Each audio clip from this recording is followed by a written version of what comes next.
ओम नमो भगवते वासुदेवाय। प्रिय भक्तगणों, आज मैं आपको ज्येष्ठ मास महात्म के 10वें अध्याय की कथा सुना रहा हूँ, जिसमें हम वर्णन करेंगे 10वीं दशहरा महत्तम वर्णन। स्कंद जी कहने लगे कि हे ऋषियों, ज्येष्ठ मास के आने पर भगवान विष्णु के मंदिर में जाकर दशहरा व्रत करना चाहिए और एकम से लेकर 10वीं तक भागीरथी के जल में स्नान करना चाहिए।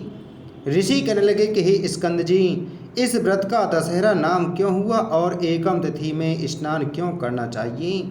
यह सब बात आप हमको विस्तार पूर्वक समझा कर कहिए। स्कंद जी कहने लगे, हे ऋषियों, ज्येष्ठ मास शुक्ल पक्ष 10वीं तिथि बुधवार हस्त नक्षत्र गरकर्ण आनंद योग व्यतिपात योग कन्या राशि के चंद्रमा और वृष राशि के सूर्योदय होने पर स्नान दान पूजन आदि करने से मनुष्य सब पापों से मुक्त हो जाता है और इस लोक में अनेक प्रकार की भोगों को भोग कर अंत समय में विष्णु लोक को प्राप्त होता है।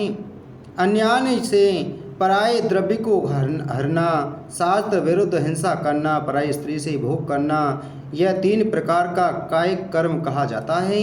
कठोर वचन बोलना, झूठ बोलना, किसी की चुगली करना, राजा को देश की आय को निष्प्रयोजन व्यय करना, ऐसे 4 प्रकार के अशुभ फल देने वाले वाचिक कर्म कहे गए हैं। दूसरों की बुराई की इच्छा करना, परलोक कुछ नहीं, यह शरीर ही आत्मा है, ऐसा विचार और प्रचार करना, ये 3 प्रकार का मानस पाप कर्म कहा जाता है।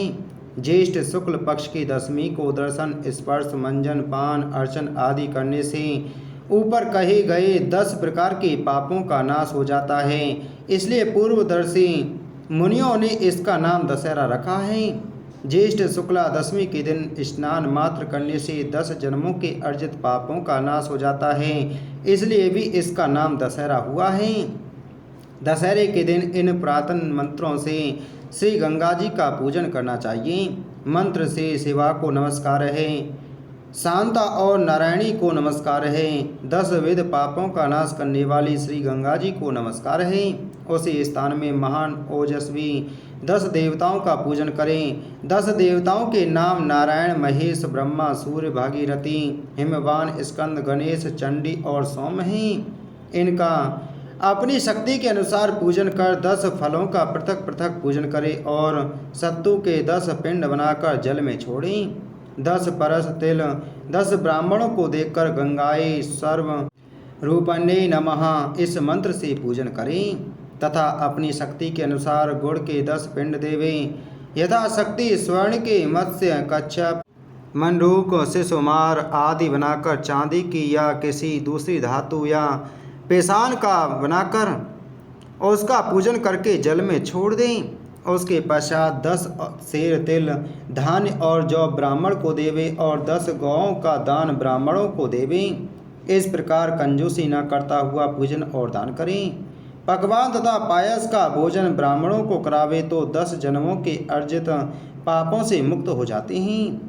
इसमें कोई संशय नहीं है। ज्येष्ठ मास के शुक्ल पक्ष को एकम तिथि से लेकर 10वीं पर्यंत तिथियों में दशाश्वमेध तीर्थ में स्नान करने से समस्त पापों से छूट जाते हैं। ज्येष्ठ शुक्ल के एकम से लेकर समस्त जन्म के पापों को नष्ट करने वाली 10वीं तिथि पर्यंत सभी तिथियों से क्रम से स्नान करने वाला मनुष्यों में श्रेष्ठ होता है। और दशहरे के दिन दशाश्वमेघेश्वर के लिंग का दर्शन करने से 10 जन्म के अर्जित पापों का नाश होता है, इसमें संशय नहीं है। और 10 योगा नाम इसकी प्रसिद्धि है। 10वीं के दिन तो 10 योगों का संबंध हो अथवा ना हो, अकेले ज्येष्ठ मास ही सर्वश्रेष्ठ है। समस्त योगों से रहित होने पर भी केवल ज्येष्ठ मास ही निश्चित रूप से मनवांचित फल देने वाला होता है। जैसे आकाश में नक्षत्र गणों के साथ चंद्रमा शोभित होता है, वैसे ही योगों का साथ ज्येष्ठ मास शोभित होता है। केवल योगी शोभित नहीं होते, बिना ज्येष्ठ मास के एकत्रित सब योग ही निष्फल होते हैं, इसमें संशय नहीं है। इति श्री ज्येष्ठ मास महत्तम ज्येष्ठ शुक्ल 10वीं दशहरा महत्तम वर्णन 10म अध्याय संपूर्णम। बोलो ज्येष्ठ मास महत्तम की जय। बोलो विष्णु भगवान की जय।